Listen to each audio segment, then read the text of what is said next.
After many years exploring the remnants of a past highly advanced lost civilization, a civilization who after extensive study we have identified fingerprints of on literally every continent on Earth, whose identity we have relentlessly searched for, we now feel, after several astonishing realizations, that it may have been right under our nose this entire time. A civilization that, no matter which ancient ruin you find yourself within the world over, undoubtedly vanished during a mysterious event,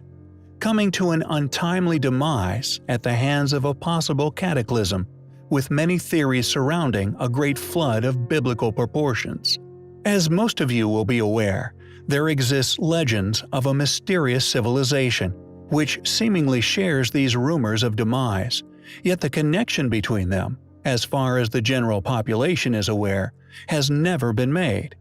A civilization that many a scholar has concluded was not only a highly capable, technologically advanced and highly intelligent group, but was also hell-bent on world domination.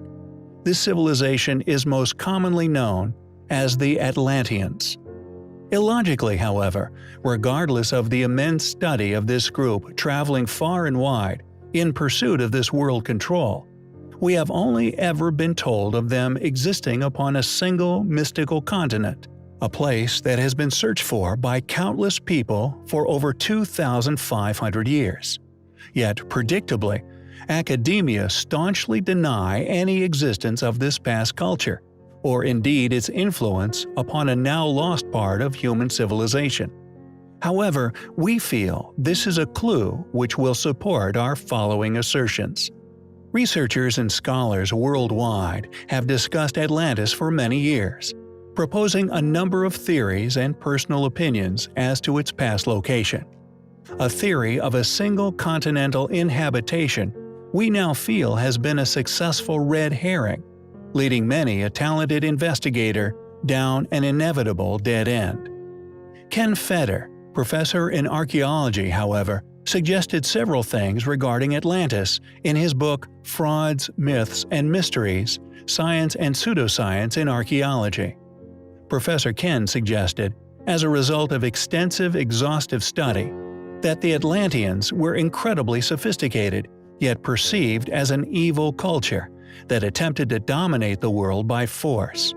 Professor Ken portrays the Atlantean civilization as an evil and war-based civilization, whose only goal was conquest,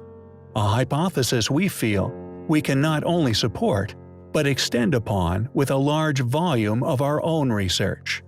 A Swedish scientist and writer called Olaus Redbeck proposed a rather interesting theory between 1679 and 1702. He wrote a 3,000-page treatise comprising a total of 4 volumes called Atlantica, in which the author attempts to suggest, and indeed prove, that Sweden was Atlantis, the cradle of civilization, and that all human languages evolved from Swedish. We do not confirm nor deny this hypothesis, but we do feel, regardless of where the Atlanteans originated from, they were not existing upon a single mystical continent that sunk into the abyss, but were indeed the dominant force which could be found settled throughout the world. Through our own continuing extensive research of ancient ruins around the world, and the numerous links that we have individually made surrounding these particular ruins, technological characteristics, similarities in building techniques, and unexplained architectural advances, we have concluded that these technologies were shared, not constructed by the same group, but shared as if by a dominating force. Varying from continent to continent in style, with slight alterations present in the techniques involved in the construction of many still surviving sophisticated ancient monuments. We have found, and indeed proven beyond doubt, that there is indeed undeniable links between the technologies used in their construction. For example, the enigmatic tool marks found upon megaliths are uncannily similar. The techniques used to build such monuments, such as metal clamps, although varying in shape and metallurgy, the actual knowledge behind such advancements seems to have been shared by a controlling ruling class, who we now feel matches the known identity of the Atlanteans, the only logical culprit, supported by historical rumor of their technological dominances, the only suspect present within ancient historical accounts. And although these scholars search for a particular continent, we feel we can argue were present on nearly all. Interestingly, there once existed an unquestionably important historical depiction found upon a Mayan plaque, showing the extinction of this mythical advanced civilization at the hands of supravolcanic eruption and a resulting deluge. We hypothesize, and we feel quite logically, that Atlantis sunk due to a worldwide cataclysm, and although they may have indeed originated from a specific location, Atlantis was not a single continent, but the pre-Diluvian world, thus can be identified as the worldwide advanced civilization we have searched for, and regardless of our own continued research, which supports the existence of a civilization that does indeed match their description, clues have also been left to us regarding this possibility throughout history by some of the greatest philosophers to ever live. If, for example, a supervolcanic eruption was to occur, possibly triggered due to naturally occurring increases in solar energy, possibly a cyclical characteristic of our own Sun, then this gigantic plume of ash would plunge the Earth into complete darkness for an unknown duration, possibly triggering an ice age. However, immediately prior to this plummeting of temperature,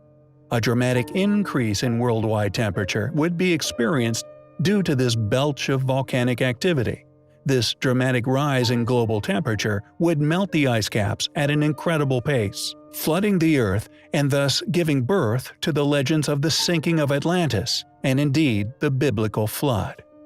This once existing artistic depiction of this event, created by a surviving Mayan artist, not only shows the eruption of a gigantic volcano, but a man in a boat attempting to escape this event, rowing away hopelessly into the rising deep blue ocean, surrounded by drowning parties, and a sinking landmass covered in ancient pyramids which can be seen behind. This landmass, according to the artist, was known as Aztlan, which translates to English as Atlantis. Our theory that Atlantis was not one continent, but the actual demise of this worldwide advanced civilization, and indeed the world as they knew it, which sunk dramatically, subsequently reformed by this dramatic melting and freezing over the duration of mere weeks or even days, is also supported by a clue left by Plato. According to Plato, and indeed Greek mythology, Atlantis was protected by the god Poseidon, who for some unexplained reason made his son Atlas king of this mythical land. We perceive this explanation given by Plato as a clue to the fate of not only Atlantis, but the pre-Diluvian world, Atlas being the defining individual and indeed word which could unravel this mystery. Is it mere coincidence that Atlas is incredibly similar in lexical similarity to Atlantis, and also that it is the name given to the map of modern landmasses and indeed the oceans of our modern world? Could this making of Atlas as king by Poseidon, claimed by Plato, be an admittance to an awareness of the Atlanteans' fate by Plato himself, with Poseidon deciding the fate of Atlantis, the god of the sea, earthquakes, and thus cataclysm? Has this mythical continent of Atlantis never been found because we have already found it?